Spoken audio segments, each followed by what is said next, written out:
Olá, famílias! Como estamos em um ambiente preparado, respeitando todas as normas referentes à Covid-19, vou higienizar as minhas mãos, retirar a máscara e fazer uma nova higienização. E, claro, respeitando o distanciamento solicitado. Sou Ricardo Alexandre, coordenador do setor de orientação educacional da Secretaria de Educação e Cidadania. E esse é o programa Em Família. Aqui comigo, doutora Elizabeth Bismarck, com o tema Alimentação em Tempos de Pandemia versus Obesidade. Seja bem-vinda, doutora. Muito obrigada. Olá, famílias. Para nós é uma oportunidade, sempre muito importante ter o contato com as famílias e passar as informações sobre promoção da saúde. Eu sou nutricionista, atuo como coordenadora do programa de nutrição da Secretaria de Saúde, tenho minha formação em mestrado e doutorado em saúde pública e hoje vamos conversar um pouquinho sobre pandemias. Exato. Betinha, pode chamar de Betinha, claro, né? Por Conhecida favor, como Betinha. sim. Essa questão da obesidade, qual é a relação entre obesidade e pandemia? Sim, então toda vez que a gente hoje vivemos uma pandemia, né? Então o mundo todo pensando no coronavírus, mas há muitos anos já nós na saúde trabalhamos essa questão de pandemia. Pandemia é quando você tem uma doença presente em todos os continentes do mundo. Então hoje a obesidade, infelizmente, está presente em todos os continentes. Então por isso que a gente fala que é uma pandemia também. Hoje o que a gente sabe, né? É que toda vez que a gente tem um excesso de peso na população, a gente aumenta muito os riscos de doenças no futuro, né? A ponto que este mês, que é o mês de setembro, a Sociedade Brasileira de Pediatria coloca para nós como um tema de Setembro Laranja. Então é um mês de sensibilização com relação à obesidade. Nós gostaríamos que todas as famílias, os profissionais de saúde estivessem voltados para esse tema, para que a gente possa reverter essa situação.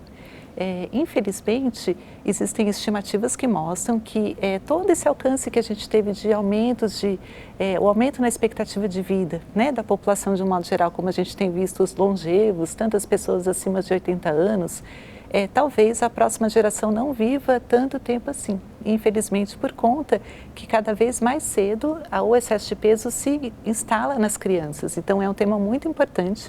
Para nós é uma oportunidade de poder falar um pouquinho sobre isso e tentar mudar essa situação. E como anda essa alimentação nesse período de isolamento social? Isso, e o que a gente sabe? Que um dos fatores de risco para o excesso de peso, né, é justamente a alimentação inadequada, o sedentarismo. Então eu vou explicar um pouquinho, né, sobre esses fatores de risco para a gente poder pensar em quais seriam as alternativas para a gente transformar um pouquinho esse cenário depois. Hoje no Brasil o que a gente tem? 1/3 das crianças acima do peso já, 1/4, 25% dos adolescentes acima do peso e a gente tem mais da metade da população adulta acima do peso também. Então é um cenário desfavorável, né? E por que isso acontece? Infelizmente as pessoas fazem muito mais opção pela alimentação industrializada, né? Então a gente tem hoje, nós chamamos de ultraprocessados, são os alimentos industrializados que têm alta densidade calórica, eles são pequeno volume, então quando a gente pensa em mecanismos de saciedade para o nosso corpo, uma das sensações de saciedade que a gente tem é de estômago pleno, né? Então quando a gente consome uma bolachinha recheada, por exemplo, se eu consumir 3 bolachinhas de chocolate, vai ter mais ou menos 30 gramas e elas vão me oferecer mais ou menos cerca de 150, 140 calorias. São pequenininhas, eu como rapidinho e como elas são pequenas, elas não me satisfazem, eu não vou ter a sensação de plenitude gástrica. Agora, se eu consumir uma maçã, ela vai ter 100 gramas e ela vai me fornecer 50 calorias mais ou menos. Então, veja a diferença, né? E é justamente por conta disso que as pessoas acabam ganhando peso em exagero, né? Outro fator de risco importante é a falta de atividade física. Hoje vivemos um período que é necessário, né? A gente tem que estar online e as crianças precisam aprender dessa forma, mas a gente sabe que quanto mais tempo em frente de telas, computador, videogame, celular, menos tempo elas terão para gastar energia, né? Então isso faz diferença no balanço depois, né? Então é um outro fator que a gente precisa alertar as famílias para que todo momento, toda oportunidade a gente coloque as crianças para brincar, para que elas fiquem ao ar livre, né? E gastem energia também, isso é muito importante. Então, infelizmente, por conta dessas questões e do conforto que a vida moderna traz para a gente, as pessoas acabam comprando em exagero esses alimentos industrializados por conta da correria, pela praticidade, né? E assim, a gente precisa sim ir um pouco na contramão, né, dessa tendência que a gente tem hoje e alertar que talvez o tempo dedicado para o preparo da alimentação da família seja uma poupança. É o tempo que eu estou hoje aqui preparando, que eu estou economizando a minha saúde no futuro, né? E muitas vezes as pessoas pensam que a alimentação saudável é cara e talvez o que encareça a nossa compra seja aquilo que não é necessário, né? Quando a gente pensa em refrigerante, suco em pó, biscoitos recheados, macarrão instantâneo, né? Aquela diversidade de produtos congelados que a gente tem hoje também.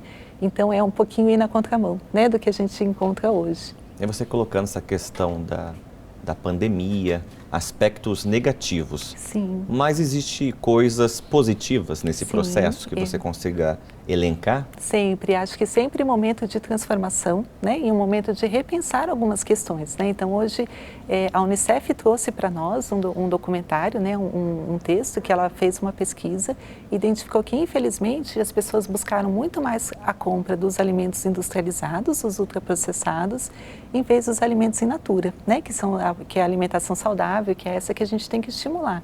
E talvez esse momento de pandemia seja um momento para a gente repensar essas questões.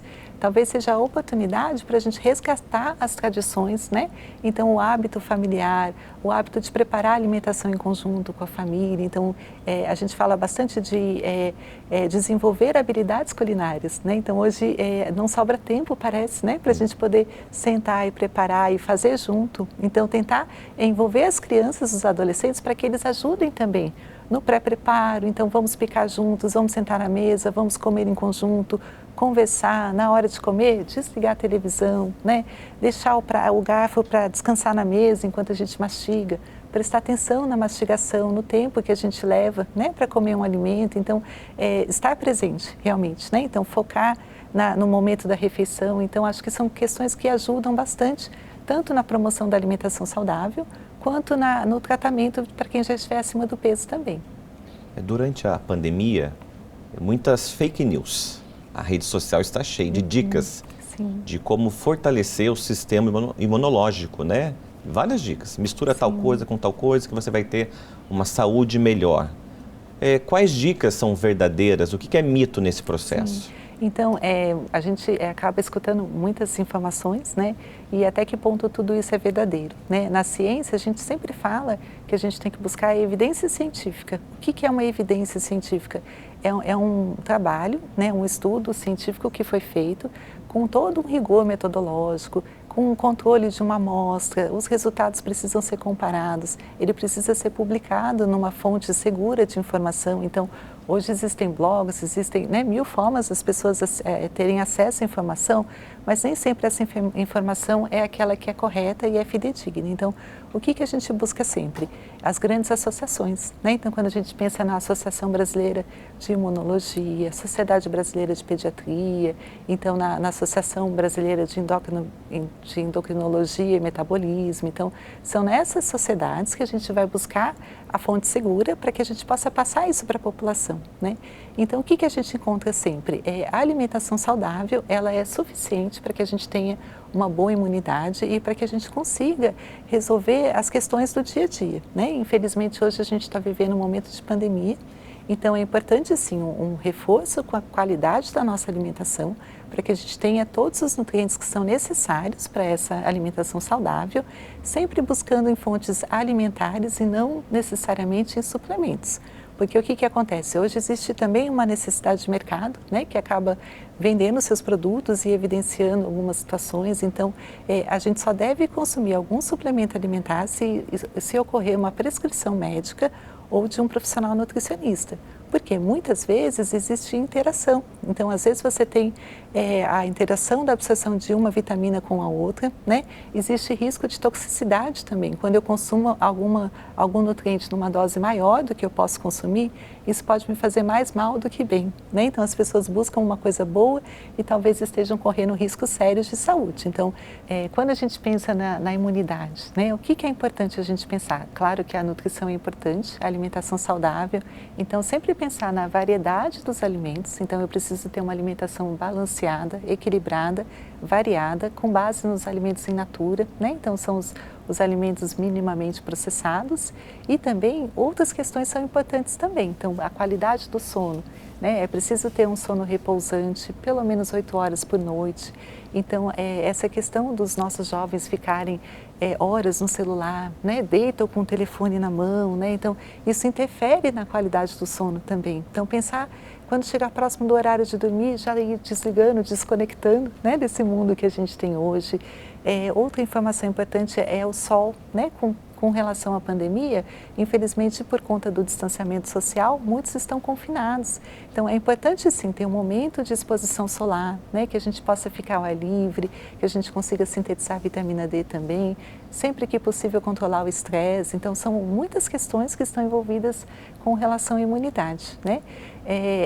Todos os estudos que falam de imunidade e nutrição, eles estão muito mais relacionados com a deficiência, então uma desnutrição, uma deficiência, uma falta de determinado nutriente, e do que quando a gente está numa situação de eutrofia, né? Que a gente fala que é quando a gente tem isso em ordem, né? Mas assim, de qualquer forma, reforçar os alimentos que têm esses nutrientes é importante. E aí eu trouxe aqui para vocês, eu queria projetar, né? Para que a gente pudesse ver com mais calma quais são esses nutrientes e onde a gente pode encontrar por meio da alimentação. Né? Ótimo. Que bom. Então, um dos nutrientes que são importantes, né, para a gente melhorar a imunidade é a vitamina A. A vitamina A sempre vai estar presente nos alimentos de origem animal, né? Então a gente pode ver no leite, nos derivados, na gema de ovo, no fígado. Ela é uma vitamina lipossolúvel, então ela sempre vai estar em fontes gordurosas, né? Por isso que a gente vê. Outra fonte importante que a gente tem de vitamina A são os carotenoides que estão presentes nos vegetais, que todos conhecem, né? Nós conhecemos a cenoura, né? Que é rica em beta-caroteno. Então temos o licopeno no tomate. E aqui eu trouxe alguns exemplos para vocês. Então, batata doce tem bastante vitamina A também, o beta-caroteno, a manga, o espinafre. Então, de um modo geral, toda hortaliça que for de coloração verde escura, ou alaranjada ou amarelada. Então, a gente vai ter bastante desse nutriente e, como a gente fala, sempre pensar na diversidade, né? Nunca enaltecer um único alimento, né? Porque às vezes a gente fala batata doce e agora todo dia, né? Então, assim, pensem na variedade, pensem nos alimentos da época, né? Para que a gente possa ter isso de forma mais diversificada no nosso dia a dia. A vitamina C, que está presente nas frutas cítricas, então todas as frutas que são mais ácidas, né? A gente aqui no Brasil, um país tropical, né? Então o ano todo a gente tem a oferta de laranja, a mexerica agora mais no inverno, a cerola, a goiaba, né? O kiwi, o morango, então sempre pensar nesses alimentos também.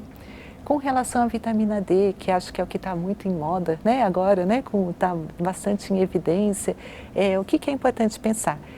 Para as situações em que a gente tiver insuficiência, então a insuficiência de vitamina D precisa ser dosada, diagnosticada, né? Para essas situações a gente precisa fazer reposição, né? Então isso é uma indicação médica.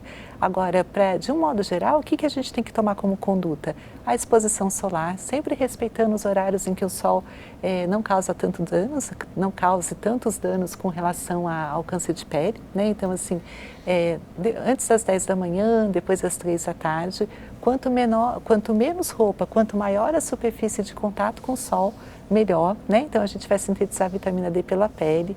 Então se a criança puder ficar de bermuda, de camiseta, pode passar filtro solar no rosto, mas evitar de passar nas outras áreas, né? Para que a gente tenha essa síntese de forma adequada.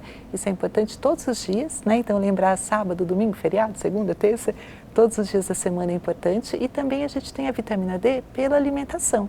Onde que a gente vai encontrar então? Na gema do ovo, nos peixes gordurosos, então a sardinha, o salmão, o atum, manteiga, os queijos amarelos. Quando os cogumelos são cultivados no sol, a gente também vai ter a vitamina D à disposição. E aqui eu citei alguns exemplos, o shimeji, o shiitake e o champignon. Com relação ao zinco, o zinco está presente principalmente nas carnes, e quando a gente fala em carne, carne vermelha, no frango, nas ostras, né, o fígado, mas na verdade assim, a carne precisa ser de boa qualidade. Então hoje, infelizmente, a gente vê as pessoas comprando muito carnes embutidas, né? Então salsicha, nuggets, essas carnes não valem para a gente, né? Então, né, que a gente vai ter? Quando a gente compra essas carnes que são ultraprocessadas, a gente tem conservantes que podem causar câncer, tem muita gordura, tem muito sal, então né, essas carnes a gente não quer que entre no nosso cardápio, né? Então vamos buscar sempre a fonte mais natural. A semente de abóbora, que é um ingrediente que o brasileiro não tem muito hábito de usar, né? Então é um reaproveitamento integral, né, dos alimentos. Tem bastante zinco também, as castanhas, o amendoim, então são fontes de zinco para a nossa alimentação. O selênio, hoje no Brasil a gente tem a castanha do Pará, né, que é popularmente conhecida, mas o resto do mundo conhece como castanha do Brasil, cogumelos, frutos do mar, o fígado e os outros miúdos, então pulmão, moela, né, também pode ter selênio. As hortaliças crucíferas são hortaliças que contêm enxofre na sua composição. E quais são elas? Então, o repolho, o brócolis, a couve-flor, a mostarda, são fontes importantes de selênio para nós também. E também, quando a gente fala de imunidade, hoje a gente pensa muito na saúde intestinal, né? Então, hoje o nosso intestino, ele tem um papel fundamental, tanto na prevenção de várias doenças, né? E uma delas é no reforço da nossa imunidade. A gente fala da nossa microbiota, né? Então, antigamente a gente falava muito de flora bacteriana, né? Hoje a gente trabalha mais a questão de microbiota. É importante ter uma microbiota saudável, para que a gente tenha uma colonização boa no nosso intestino e isso nos proteja de outros patógenos, né, que podem entrar. Quando eu tenho um bom time, né, então uma boa microbiota, se eu tiver contato com algum outro patógeno, ela dá conta de resolver, né? Então eles vão conseguir combater o crescimento daquele que me faz mal e restabelecer minha saúde. Então hoje a gente fala dos probióticos. Probióticos são os alimentos que contêm esses micro-organismos vivos, então eles passam intacto pela barreira do estômago quando a gente se alimenta. Geralmente está nos iogurtes, nos leites fermentados, a gente tem bastante. E os prebióticos são as fibras que vão alimentar, por meio da fermentação que ocorre no intestino, elas vão formar ácidos graxos de cadeia curta que servem de alimento para a nossa microbiota, né? Então a gente fala que é o alimento da nossa microbiota, né? Então, onde que a gente vai encontrar? As principais é a inulina. A inulina a gente vai ter a cebola, o alho, o inhame, né? E também a escarola, né, que é uma grande fonte de inulina, e os fruto-óleos sacarídeos, eles vão estar presentes mais de forma importante no tomate, na banana, na cebola e no alho. Então, esses são os nutrientes que a gente deveria buscar consumir mais vezes, né, para que a gente possa dar um reforço extra, né, na nossa alimentação, mas lembrando de todos os outros conceitos também. Então, assim, hidratação é importante, eu preciso tomar água e sempre pensar na água e não no suco, né, porque quando a gente consome suco, muitas vezes tem açúcar, né? Tem outros ingredientes que podem causar excesso de peso, né? E a gente começou a conversa falando do excesso de peso, né? Também, então, hidratação por fonte, né? Por meio da água de forma principal, a qualidade do sono. Então, vamos pensar num todo.